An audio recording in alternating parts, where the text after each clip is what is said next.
ಈಗ ಗುತ್ತಿಗೆದಾರಂಥ ಸಚಿನ್ ಪಾಂಚಾಳ್ ಅವರ ಆತ್ಮಹತ್ಯೆ ಡೆತ್ ನೋಟ್ನಲ್ಲಿ ಒಬ್ಬ ಕಾರ್ಪೊರೇಟ್ ಹೆಸರು ಬರ್ದಾರಂಥದ್ದು ಆ ಡೆತ್ ನೋಟ್ನಲ್ಲಿದೆ. ಯಾರು ನನಗೂ ಕ್ಲೋಸ್ ಇರ್ತಾರೆ ಭಾಳ ಮಂದಿ ಎಮ್ ಎಲ್ಗಳಿಗೆ ಎಲ್ಲ ಕಡೆ.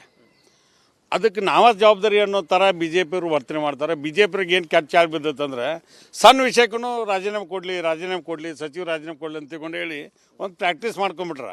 ಅದಕ್ಕೆ ಆ ಬಿ ಜೆ ಪಿಯವ್ರು ಚಾಳಿ ಅದು ಎಲ್ಲಿರ್ತೈತೆ ಅಲ್ಲಿ ರಾಜೀನಾಮೆ ಕೇಳ್ಬೇಕಂತದ್ದು. ಇದು ಒಳ್ಳೆ ಬೆಳವಣಿಗೆ ಅಲ್ಲ.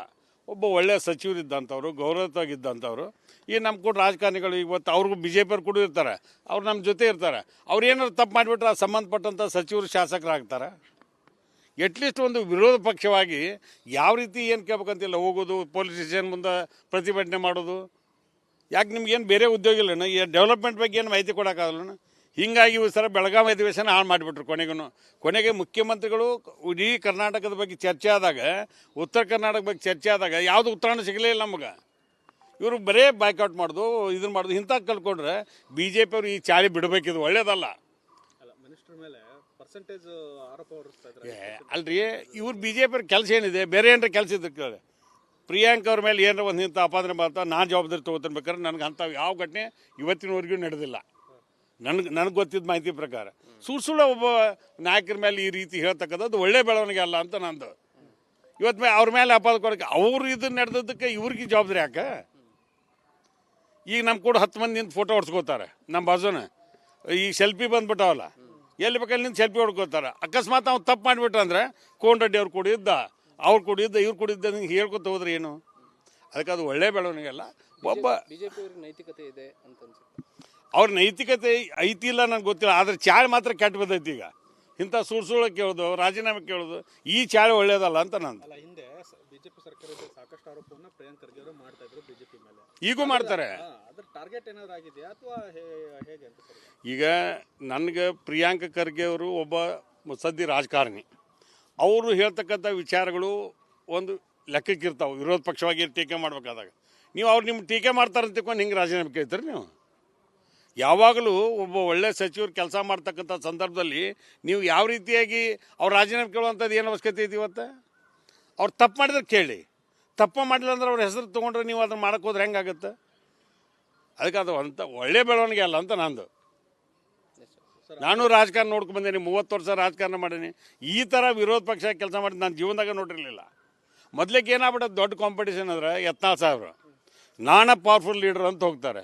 ಅದ್ರ ಕೂಡ ರಮೇಶ್ ಜಾರಕಿಹೊಳಿ ಅವರು, ಅದ್ರ ಕೂಡ ಆರ್ ಅಶೋಕ್ ಅವ್ರು ನಾವು ವಿರೋಧ ಪಕ್ಷ ನಾಯಕರು ಅಂತಾರೆ. ಅದ್ರ ಕೂಡ ನಮ್ಮ ಹಳೆಯ DCM ಅವ್ರು ಸ್ಟಾರ್ಟ್ ಮಾಡೋರು. ಇವ್ರು ಅವ್ರವ್ರ ಕಾಂಪಿಟೇಷನ್ ವಿರೋಧ ಪಕ್ಷದ ಮೇಲೆ ಆಡಳಿತ ಪಕ್ಷದ ಮೇಲೆ ಹಾಕೊಂಡ್ರ. ಮೊದಲೇಕ ನೀವು ಮನೆ ಸುದ್ದಿ ಮಾಡ್ಕೊಡ್ರಿ, ಆಮೇಲೆ ಈ BJP ಚಾಳಿ ಬಿಡ್ರಿ. ಅದನ್ನು ನಮ್ಗೆ ಯಾವ ತೊಂದರೆ ಇಲ್ಲಲ್ಲ. ನಾವು ಕ್ಷೇತ್ರದಲ್ಲಿ ಮಾಡಿ ತೋರಿಸಬೇಕಂದ್ರೆ ನನ್ನ ವಿಧಾನಸಭಾ ಕ್ಷೇತ್ರಕ್ಕೆ ಬರ್ರಿ, ಒಂದೇ ಸಲ ಎಲ್ಲ ಬಂದ್ಬಿಡ್ತೈತೆ ಅಂತ ಆಗೋದಿಲ್ಲ. ನಮ್ಗೆ 2 ವರ್ಷದಾಗ ಎಷ್ಟು ಕೊಡಬೇಕು? ಮಾನ್ಯ ಮುಖ್ಯಮಂತ್ರಿಗಳು ಸಂಬಂಧಪಟ್ಟಂಥ ಸಚಿವರು ನಮ್ಗೆ ಅನುದಾನವನ್ನು ಕೊಟ್ಟಿದ್ದಾರೆ. ನನಗೆ ತೃಪ್ತಿ ಇದೆ, ನಾ ಮಾಡಿದ ಕೆಲಸಕ್ಕೆ ತೃಪ್ತಿ ಇದೆ. ಇನ್ನೂ ಹೆಚ್ಚು ಮಾಡಬೇಕಾಗಿದೆ, ಮಾಡ್ತೀವಿ, ಅನುದಾನ ಪಡಿತೀವಿ. ಇಲ್ಲ, ಒಬ್ಬರಿಗೆಲ್ಲ ಸಂಬಂಧಪಟ್ಟಂಥ ಶಾಸಕರು ಬಂದಿದೆ. ಬಂದತ್ತಂತ ಯಾರು ಹೇಳಾಕ್ತಾ ಇರಲಿಲ್ಲ. ಅನುದಾನ ಬಂದತ್ತಂತ ಹೇಳಿದ್ರೆ ಇವತ್ತು ಅಂಕಿಅಂಶ ತೆಗಿಲ್ಲ, ಸಿಗ್ತೈತಲ್ಲ, ಯಾಕೆ ಕ್ಷೇತ್ರಕ್ಕೆ ಎಷ್ಟು ಬಂತಂತೇಳಿ ಯಾವುದು ಬಂದತ್ತಂತ ಅವ್ರು ಹೇಳಂಗಿಲ್ಲ. ಬಂದಂತ ಏನು ಮಾಡೋಕ್ಕೆ ಸಾಧ್ಯ ಐತಿ. ಅದಕ್ಕೆ ಹೊಸ ವರ್ಷ 2025 ಬರಾಕತ್ತೈತಿ. BJPಯವ್ರಿಗೆ ಏನಾರು ಒಳ್ಳೆ ಬುದ್ಧಿ ಬರಲಿ ಅಂತ ವಿಚಾರ ದೇವರಲ್ಲಿ ಬೇಡ್ಕೋತೀವಿ. ಈಗ ಗುತ್ತಿಗೆದಾರಂಥ ಸಚಿನ್ ಪಾಂಚಾಳ್ ಅವರ ಆತ್ಮಹತ್ಯೆ ಡೆತ್ ನೋಟ್ನಲ್ಲಿ ಒಬ್ಬ ಕಾರ್ಪೊರೇಟ್ ಹೆಸರು ಬರ್ದಾರಂಥದ್ದು ಆ ಡೆತ್ ನೋಟ್ನಲ್ಲಿದೆ. ಯಾರು ನನಗೂ ಕ್ಲೋಸ್ ಇರ್ತಾರೆ ಭಾಳ ಮಂದಿ ಎಮ್ ಎಲ್ಗಳಿಗೆ ಎಲ್ಲ ಕಡೆ. ಅದಕ್ಕೆ ನಾವೇ ಜವಾಬ್ದಾರಿ ಅನ್ನೋ ಥರ ಬಿ ಜೆ ಪಿಯವರು ವರ್ತನೆ ಮಾಡ್ತಾರೆ. ಬಿ ಜೆ ಪಿಯವ್ರಿಗೆ ಏನು ಕೆಟ್ಟ ಚಾಳಿ ಬಿದ್ದತ್ತಂದ್ರೆ ಸಣ್ಣ ವಿಷಯಕ್ಕೂ ರಾಜೀನಾಮೆ ಕೊಡಲಿ ಸಚಿವ ರಾಜೀನಾಮೆ ಕೊಡಲಿ ಅಂತ ತಿಳ್ಕೊಂಡು ಹೇಳಿ ಒಂದು ಪ್ರಾಕ್ಟೀಸ್ ಮಾಡ್ಕೊಂಬಿಟ್ರ. ಅದಕ್ಕೆ ಆ ಬಿ ಜೆ ಪಿಯವ್ರ ಚಾಳಿ ಅದು ಎಲ್ಲಿರ್ತೈತೆ ಅಲ್ಲಿ ರಾಜೀನಾಮೆ ಕೇಳ್ಬೇಕಂತದ್ದು. ಇದು ಒಳ್ಳೆ ಬೆಳವಣಿಗೆ ಅಲ್ಲ. ಒಬ್ಬ ಒಳ್ಳೆಯ ಸಚಿವರಿದ್ದಂಥವ್ರು, ಗೌರವವಾಗಿದ್ದಂಥವ್ರು ಈ ನಮ್ಮ ಕೂಡ ರಾಜಕಾರಣಿಗಳು ಇವತ್ತು ಅವ್ರಿಗೂ ಬಿ ಜೆ ಪಿಯವ್ರು ಕೂಡ ಇರ್ತಾರೆ, ಅವ್ರು ನಮ್ಮ ಜೊತೆ ಇರ್ತಾರೆ. ಅವ್ರು ಏನಾದ್ರು ತಪ್ಪು ಮಾಡಿಬಿಟ್ರೆ ಆ ಸಂಬಂಧಪಟ್ಟಂಥ ಸಚಿವರು ಶಾಸಕರಾಗ್ತಾರೆ. ಎಟ್ಲೀಸ್ಟ್ ಒಂದು ವಿರೋಧ ಪಕ್ಷವಾಗಿ ಯಾವ ರೀತಿ ಏನು ಕೇಳ್ಬೇಕಂತಿಲ್ಲ, ಹೋಗೋದು ಪೊಲೀಸ್ ಸ್ಟೇಷನ್ ಮುಂದೆ ಪ್ರತಿಭಟನೆ ಮಾಡೋದು. ಯಾಕೆ ನಿಮ್ಗೇನು ಬೇರೆ ಉದ್ಯೋಗ ಇಲ್ಲಣ್ಣ? ಈ ಡೆವಲಪ್ಮೆಂಟ್ ಬಗ್ಗೆ ಏನು ಮಾಹಿತಿ ಕೊಡೋಕ್ಕಾಗಲ್ಲಣ್ಣ? ಹೀಗಾಗಿ ಈ ಸಲ ಬೆಳಗಾವಿ ಅಧಿವೇಶನ ಹಾಳು ಮಾಡಿಬಿಟ್ರು ಕೊನೆಗೆ ಮುಖ್ಯಮಂತ್ರಿಗಳು ಇಡೀ ಕರ್ನಾಟಕದ ಬಗ್ಗೆ ಚರ್ಚೆ ಆದಾಗ ಉತ್ತರ ಕರ್ನಾಟಕ ಬಗ್ಗೆ ಚರ್ಚೆ ಆದಾಗ ಯಾವುದು ಉತ್ತರಾಣ ಸಿಗಲೇ ಇಲ್ಲ ನಮಗೆ. ಇವರು ಬರೇ ಬಾಯ್ಕಾಟ್ ಮಾಡೋದು ಇದನ್ನು ಮಾಡೋದು ಇಂಥ ಕಲ್ಕೊಂಡ್ರೆ ಬಿ ಜೆ ಪಿಯವರು ಈ ಚಾಳಿ ಬಿಡಬೇಕಿದು ಒಳ್ಳೇದಲ್ಲ. ಅಲ್ಲ, ಮಿನಿಸ್ಟರ್ ಮೇಲೆ ಪರ್ಸೆಂಟೇಜ್ ಆರೋಪ ಹೊರಿಸ್ತಾ ಇದ್ದಾರೆ. ಅಲ್ರಿ ಇವ್ರು ಬಿ ಜೆ ಪಿಯವ್ರ ಕೆಲಸ ಏನಿದೆ, ಬೇರೆ ಏನಾರ ಕೆಲಸ ಇದ್ರೆ ಕೇಳಿ. ಪ್ರಿಯಾಂಕ ಅವ್ರ ಮೇಲೆ ಏನಾರ ಒಂದು ಇಂಥ ಅಪಾದನೆ ಮಾಡ್ತಾ ನಾನು ಜವಾಬ್ದಾರಿ ತೊಗೋತಿರ್ಬೇಕಾದ್ರೆ ನನಗೆ ಅಂಥ ಯಾವ ಘಟನೆ ಇವತ್ತಿನವರೆಗೂ ನಡೆದಿಲ್ಲ. ನನಗೆ ಗೊತ್ತಿದ್ದ ಮಾಹಿತಿ ಪ್ರಕಾರ ಸುಳ್ಳು ಒಬ್ಬ ನಾಯಕರ ಮೇಲೆ ಈ ರೀತಿ ಹೇಳ್ತಕ್ಕಂಥದ್ದು ಒಳ್ಳೆ ಬೆಳವಣಿಗೆ ಅಲ್ಲ ಅಂತ ನಂದು. ಇವತ್ತು ಅವ್ರ ಮೇಲೆ ಅಪಾದ ಕೊಡೋಕೆ ಅವ್ರು ಇದನ್ನ ನಡೆದದ್ದಕ್ಕೆ ಇವ್ರಿಗೆ ಜವಾಬ್ದಾರಿ ಯಾಕೆ? ಈಗ ನಮ್ಮ ಕೂಡ 10 ಮಂದಿ ನಿಂತು ಫೋಟೋ ಹೊಡ್ಸ್ಕೋತಾರೆ ನಮ್ಮ ಬಾಜುನ.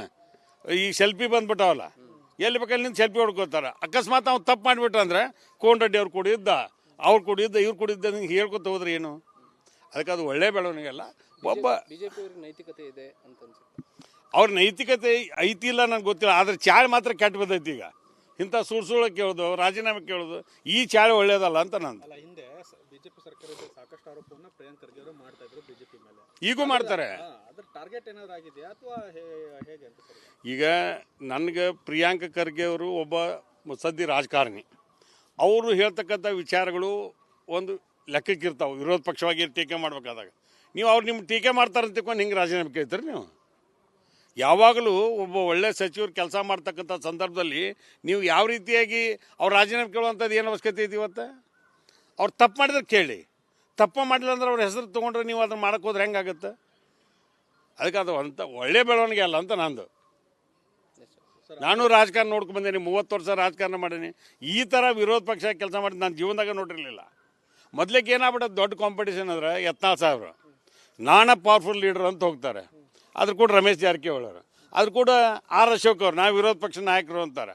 ಅದ್ರ ಕೂಡ ನಮ್ಮ ಹಳೆಯ DCM ಅವ್ರು ಸ್ಟಾರ್ಟ್ ಮಾಡೋರು. ಇವ್ರು ಅವ್ರವ್ರ ಕಾಂಪಿಟೇಷನ್ ವಿರೋಧ ಪಕ್ಷದ ಮೇಲೆ ಯಾಕೆ, ಆಡಳಿತ ಪಕ್ಷದ ಮೇಲೆ ಯಾಕೆ ಹೊಂಟಾರ? ಮೊದಲೇಕ ನೀವು ಮನೆ ಸುದ್ದಿ ಮಾಡ್ಕೊಡ್ರಿ, ಆಮೇಲೆ ಈ BJP ಚಾಳಿ ಬಿಡ್ರಿ ಅದನ್ನು. ಈಗ ಅನುದಾನ ಎಲ್ಲ ಸಫಿಷಿಯೆಂಟ್ ಆಗಿ ಬರ್ತಾ ಇದೆ ಸರ್, ಹೇಗೆ ಅಂತ ಸರ್? ನಮ್ಗೆ ಯಾವ ತೊಂದರೆ ಇಲ್ಲಲ್ಲ.